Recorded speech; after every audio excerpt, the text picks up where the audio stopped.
الحمد لله رب العالمين والصلاة والسلام على سيد المرسلين وعلى آله وصحبه أجمعين.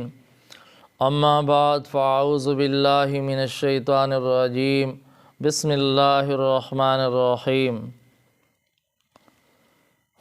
ويقول الذين آمنوا لولا نزلت سورة فإذا أنزلت سورة محكمة وذكر فيها القتال رأيت الذين في قلوبهم مرض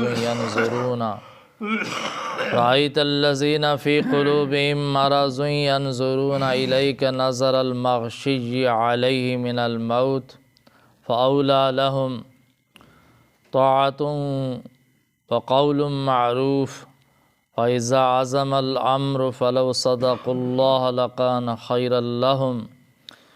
صدق الله العظيم وصدق رسوله النبي الكريم ونحن على ذلك من الشاهدين والشاكرين والحمد لله رب العالمين. اللهم صل على سيدنا ومولانا محمد وعلى آل سيدنا ومولانا محمد وبارک وسلم. محترم بزرگ اور دوستو، عزیز بھائیو، الحمدللہ میں نے آپ حضرات کے سامنے سورہ محمد کی 2 آیات کریمہ تلاوت کی ہیں. اللہ رب العالمین نے ان آیات کریمہ میں مخلص مومن اور منافق لوگوں کا حال بیان فرمایا ہے. اللہ تعالیٰ ارشاد فرماتے ہیں وَيَقُولُ الَّذِينَ آمَنُوا لَوْلَا نُزِّلَتْ سُورَةٌ، جو لوگ ایمان لائے ہیں، مومن ہیں، مخلص مومن ہیں، وہ تو اس انتظار میں ہوتے ہیں کہ کوئی نئی صورت نازل ہو. ہر وحی الہی برکات لے کر آتی ہے، تجلیات لے کر آتی ہے، انوارات لے کر آتی ہے، اللہ کی طرف سے برکتیں لے کر آتی ہے، رحمتیں لے کر آتی ہے، اللہ کے قرب کا سبب ہوتی ہے. مومن تو اللہ کے حکم کے انتظار میں ہوتے ہیں، اور آیت نازل ہو، اور صورت نازل ہو، ہم عمل کریں، ہمیں اللہ کا قرب نصیب ہو. اور اس کے برعکس جو فرمایا کہ منافق لوگ ہیں، وہ بھی دیکھا دیکھی مومنوں کو دیکھ کر کبھی کبھی وہ بھی اظہار کر دیتے ہیں، منافق لوگ بھی، کہ ہاں ٹھیک ہے، نئی صورت نازل ہو جائے، نئی آیت نازل ہو جائے، ہم عمل کریں گے. تو اللہ تعالیٰ ارشاد فرماتے ہیں کہ فَإِذَا أُنزِلَتْ سُورَةٌ مُحْكَمَةٌ وَذُكِّرَ فِيهَا الْقِتَالُ، جب کوئی محکم صورت نازل ہو جاتی ہے، واضح معنی والی صورت نازل ہو جاتی ہے، اور اس میں جہاد کا حکم ہوتا ہے، قتال کا حکم ہوتا ہے. رَأَيْتَ الَّذِينَ فِي قُلُوبِهِم مَّرَضٌ يَنظُرُونَ إِلَيْكَ نَظَرَ الْمَغْشِيِّ عَلَيْهِ مِنَ الْمَوْتِ، تو آپ ان لوگوں کو دیکھتے ہیں جن کے دلوں میں روگ ہے، جن کے دلوں میں مرض ہے منافقت کا. وہ آپ کی طرف ایسی طرح نظریں اٹھا کر دیکھتے ہیں جیسے کسی پر موت کی غشی طاری ہو. جب آدمی پر موت کی بے ہوشی طاری ہو اور آنکھیں پھاڑ پھاڑ کر دیکھتا ہے، پھر جب یہ جہاد کا حکم سنتے ہیں تو اس طرح آپ کی طرف نظریں اٹھا کر دیکھتے ہیں. فَأَوْلَىٰ لَهُمْ، تو پھر ان کے لیے بڑی خرابی ہے. مکہ معظمہ میں ایمان لے آنا موت کو دعوت دینا تھا. جو آدمی ایمان لے آتا تھا اس پر تکلیفیں، آزمائشیں، امتحانات، صدمے، مقابلے، ہر قسم کی آزمائش ہوتی تھی. وہ بہت ہی ابتدائے اسلام کا دور بہت مشقت کا دور تھا. وہاں پر جو مومن تھے وہ صرف مخلص مومن تھے، کوئی منافق شامل نہیں تھا. مکہ معظمہ میں کوئی منافق نہیں تھے شامل، صرف مومن تھے. مدینہ منورہ میں جب نبی کریم صلی اللہ علیہ وسلم تشریف لائے، اسلامی ریاست قائم ہوئی، تو اسلامی ریاست سے فائدہ اٹھانے کے لیے منافق لوگ بھی شامل ہو گئے. بظاہر اپنے آپ کو مسلمان ظاہر کیا لیکن اندر سے منافق تھے۔ جب اللہ تعالیٰ نے قرآن کریم میں جہاد کی صورت نازل فرمائیں، جہاد کی احکامات نازل فرمائے، تو پھر مخلص مومن اور منافق میں نکھیڑا ہو گیا۔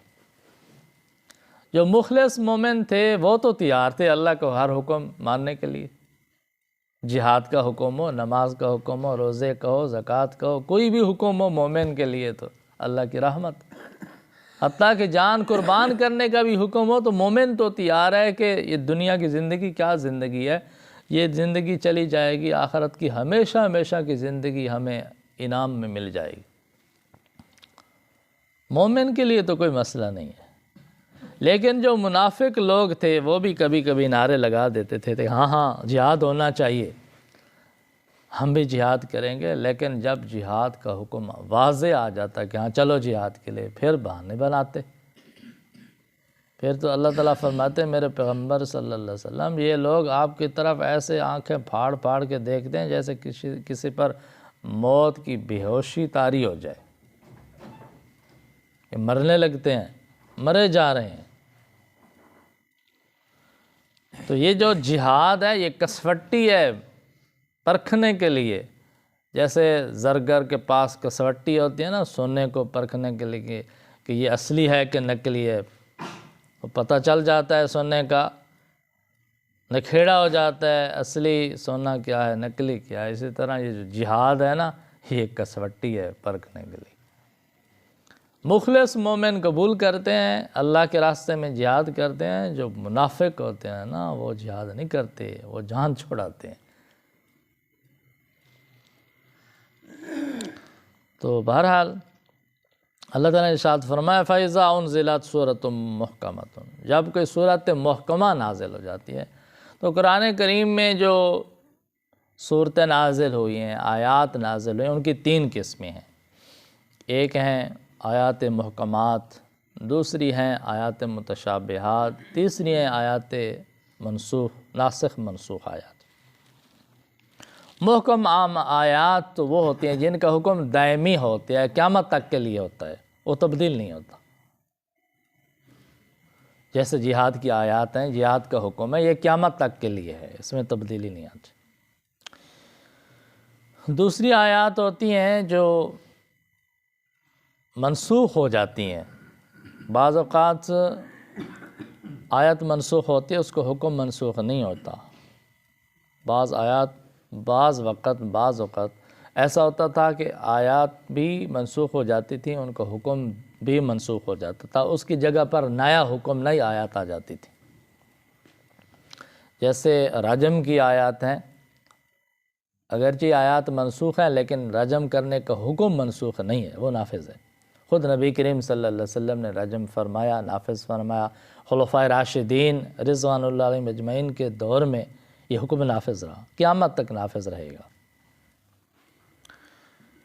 تو اسی طرح بعض آیات وہ ہیں جن کے آیات بھی منسوخ ہو گئیں، حکم بھی منسوخ ہو گیا، اس کی جگہ پر دوسری آیات ہو گئیں، یہ ہوتی ہیں آیات ناسخ منسوخ۔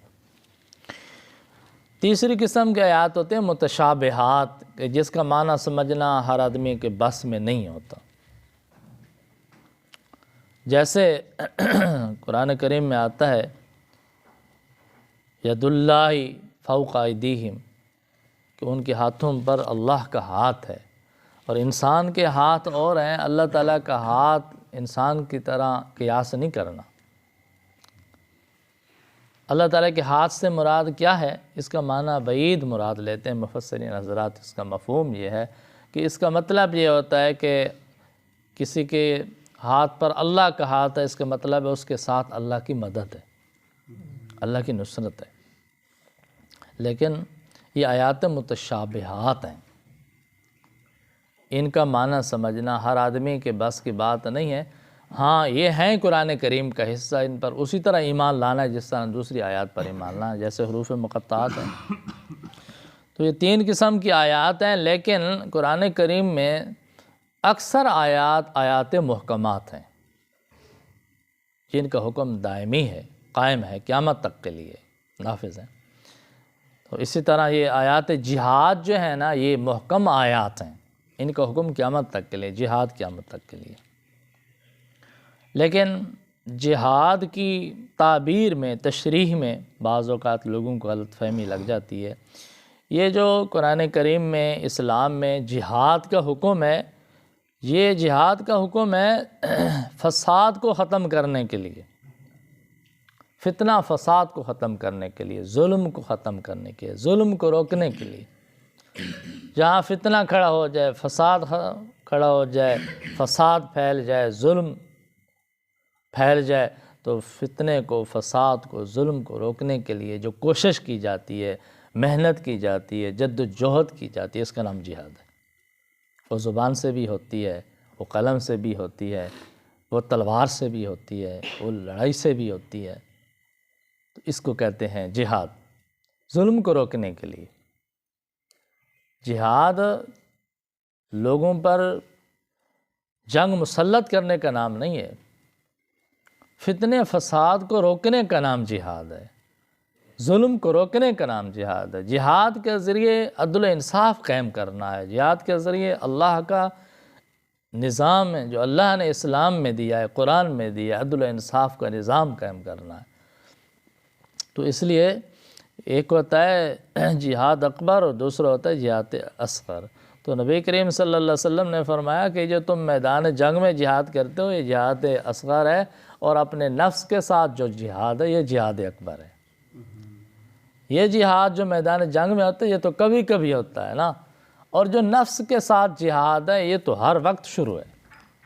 اور جو آدمی اپنے نفس کے ساتھ جہاد نہیں کر سکتا، نفس کے ساتھ مقابلہ نہیں کر سکتا، نفس سے ہار جاتا ہے، وہ میدان جہاد میں کیسے جہاد کرے؟ جہاد تو برائی کو مٹانے کے لیے، ختم کرنے کے لیے، اصلاح کرنے کے، اپنی اصلاح کر نہیں سکتا دوسروں کی اصلاح کیسے کرے؟ پہلے اپنی اصلاح کرنی ہے۔ یہ جہاد اکبر ہے، اور اس جہاد میدان جہاد میں جو جہاد ہے اس کے اپنے فضائل ہیں، بہت بڑے بڑے فضائل ہیں۔ اور جب جہاد فرض ہو جائے تو پھر جو ہیلے بہانے کر کے جان چھڑاتا ہے وہ منافق ہوتا ہے، مخلص مومن نہیں ہوتا۔ تو دعا ہے کہ اللہ تعالیٰ ہم سب کو قرآن کریم کی ہدایات پر عمل کرنے کی توفیق عطا فرمائیں۔ وآخر دعوانا ان الحمد للہ رب العالمین۔